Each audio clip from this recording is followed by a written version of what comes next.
Hello and welcome to this session where we'll be reviewing the Program Analyst component of the AutoScholar Advisor system. So on logging in at your AutoScholar hub, you can click on the card for the Program Analyst and it will open up an interface like this. So only once you log in will you get the option to select the year and so on. And you log in, of course, up top on the right here. And that's using your user ID and password at your institution. So on being presented with this interface, you'll see that there's a small control form here and some information about a program along here on the left, and the majority of the results are shown on the right here. So you can click around using this accordion style of interface, or you can click up here to jump straight into some of the features.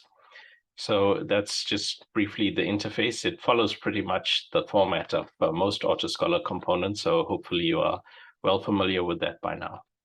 So I'm just going to refresh the screen so that we can see that it's working pretty quickly in real time.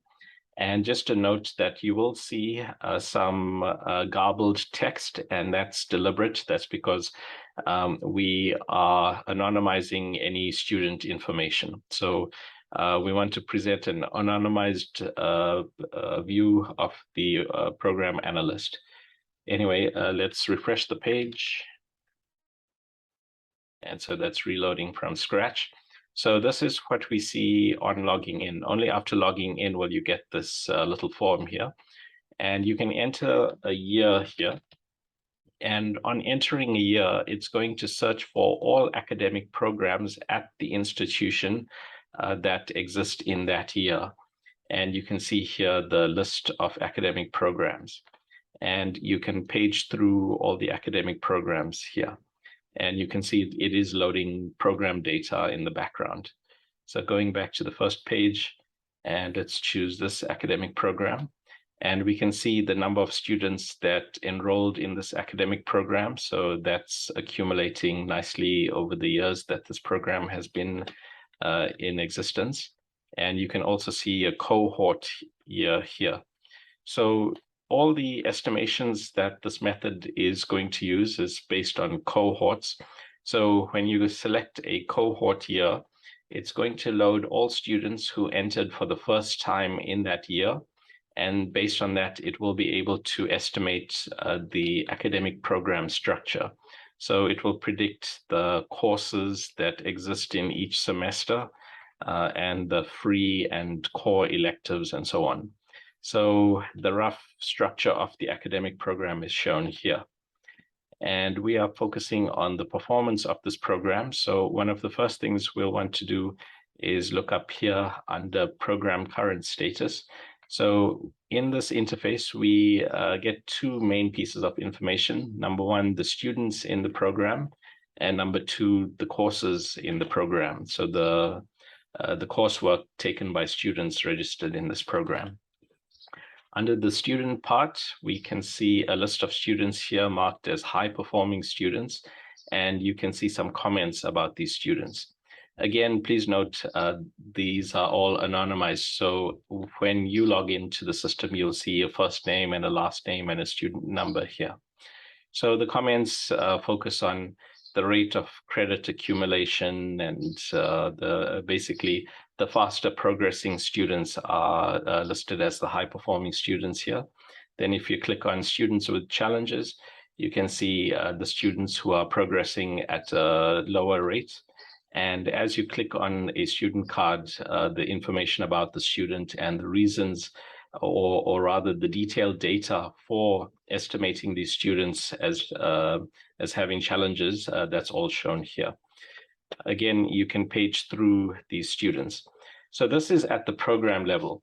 Of course, in the ClassView Connect component, we identify students at risk and so on, and that's looking at the assessment data.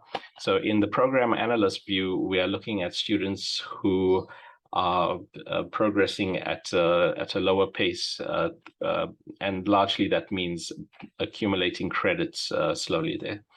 So that's in terms of students in the program. And then here also we have the courses in the program. So we can see the high performing courses here. So courses with relatively high means and pass rates, and then the courses with some challenges. So the so low pass rates and low means and so on. And there is more detailed analysis of coursework, which we'll see just now. But as before, the general principle that the way that we mark things as high and low is using the Z value. So Z being the number of standard deviations away from the mean. And then as before, as we click on these cards, you get more information about that coursework. And you can in fact get all the results there and the statistics around that. So that's a basic view of the, that's intended to give us a quick snapshot of the performance in this program. And this is all based on the current year. So in contrast to the cohort analysis, which looks over several years, this is looking at the students that are currently registered in the system. And this is looking at the performance of the coursework in the current year only. So that gives us, if you like, an up-to-date view of the operation of this program. Then heading over to the program priorities, we see more information about the coursework in this academic program. So some coursework requires extra attempts to pass. Some coursework seems to be taken later than it is intended to be taken. And so that's based on our program structure. So remember, the system is going to try to estimate the program structure, and it's going to figure out where the courses are supposed to be taken in which year and which semester. And then it checks, do students on average take the courses in that year and in that semester? And so if a course is taken only much later, then it's possibly been impacted by the presence of gatekeeper courses. And if it's a core course and it has a low pass rate, then that might be a gatekeeper course itself. So this interface helps us keep track of that. Then on macro completion, this is in effect doing an overall population balance, right? We will look at a detailed population balance just now, but this is looking at the population of students and the graduation profile. So this is the time to grad. So this is the minimum time. So 25% of students are graduating 15% of students are graduating in the minimum time from this academic program. Something like 7% in minimum time +1 and so on. So that's the time to grad profile. It's also showing us of the students who entered, how many have completed, how many transferred, and how many still in the system. And it also shows us what else the students take when they exit the program. So that's a macro balance. And then if we look at a population balance, number one, when these interfaces load, the graphs tend to hide themselves somewhere. So that's a little bug that still needs to be caught. But you can, if you just scroll on your mouse wheel and zoom out, then you'll get the graph. So this graph is showing us, it's in a graphical sense, it's showing us the number of students who enter the program. So we can see here 52 students enter the program. So they complete the first semester. In this case, nobody seems to fail out at the first semester stage. Then when we reach the second semester, we can see that of the 52 students who enter the second semester, some students some students do fail out. So 3 students are failing out of the second semester. 47 students are going on to the next semester, so semester 3 here. And then we can see some students are going straight into semester 4. So this is possibly the case due to the recycle students. So students who don't pass everything and are in effect recycling in the second semester, those students, when they do pass, and so possibly they have many of their second semester courses completed. So when they do complete it and just carrying a couple of extra courses, they can sometimes catch up and get back onto the minimum time to grad. So 2 students seem to have done that. So that's in the second semester. And then in the third semester, again, we can look at from each semester, how many students have failed out, how many students have gone on to the next year of study, and how many students are recycling there. And then, of course, the end goal to reach a graduation here. So we can see here that 44 students have eventually made it to a final graduation in this semester 7. There actually isn't a 7th semester. This is just meant as our graduation. So we complete the semester 6, which is a real semester, and then we reach semester 7. Right, so that's your population balance, and all that data is also represented here. Now, of course, the really interesting part in this is looking at the coursework involved and the students involved there.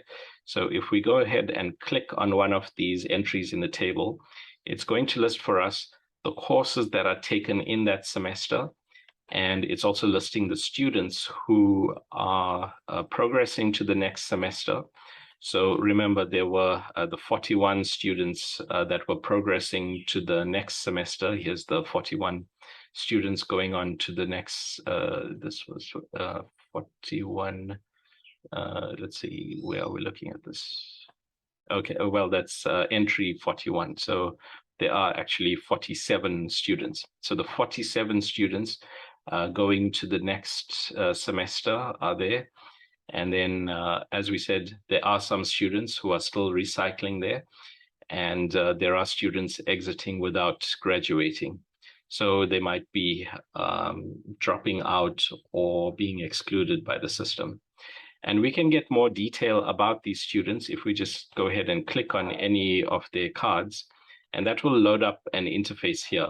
At the moment, with anonymization active, it's not showing anything here, but when you access through your instance of the Autoscholar, then you get the student name and their complete academic records and their performance in the current semester and all of that.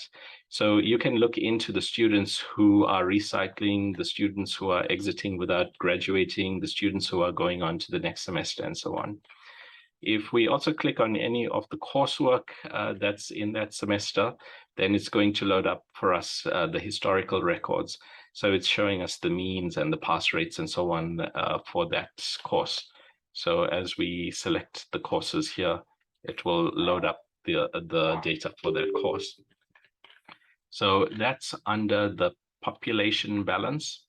And then if we go over to progression mapping, and again, we have to zoom out to find the map. And when we look at this map, it looks pretty complicated. So what we have here is the set of courses. So this is actually the root of this tree. Believe it or not, this is a tree. So there is a root to this tree. And so the root is all the students entering the academic program.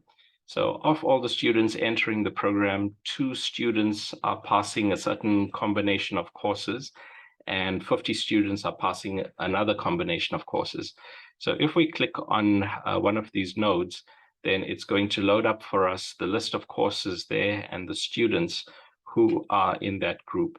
So there are 50 students who entered this academic program who do pass this combination of courses. And there are 2 students. So if we click here, we get the 2 students who have passed this other combination of courses. And that combination is listed there. Again, you can click on the course code and you'll get the stats for that course. Or you can click on the student and you get all the student information there. So this tree helps us understand all the pathways by students, all the pathways that students are taking towards graduation. So of course, it's not showing all the data. It's stopping at, this is 1, 2, 3, 4 levels deep. And if we want to go deeper, so if we want to know, so this seems to be a popular node, 50 students are going here, and we can see many pathways branching off there. We can click on load subtree, and then that's going to regenerate the tree for us. And now the roots are all those sub-trees. So now we have multiple sub-trees, and we can really interrogate all the progression pathways further deep in the progression tree. If you want to go back to the original view, just click on reset here. So that's back to the root here. And so those are our new students in the system and the two groups and so on. Right, so that gives us a detailed look into the progression trees that students are using to reach a final graduation. And we want to use information like this to understand where the main fail-out points are from the academic program, where there are opportunities to better support the students on the path to graduation and so on. So there will be more instruction on how to use these trees to better advise students and so on. But at the moment, that's the view that's available there. So that's a quick overview of the program analyst component. So we can, number one, we can get to look across the whole institution at all the different academic programs available and the enrollments over time. We can look into the current status in an academic program, and we can look into the population balances and the progression maps and so on. So that's quite a lot of analysis that's available for understanding how students progress through an academic program. So I hope you find this useful in optimizing your academic programs and progressing students through the system. Thanks for listening.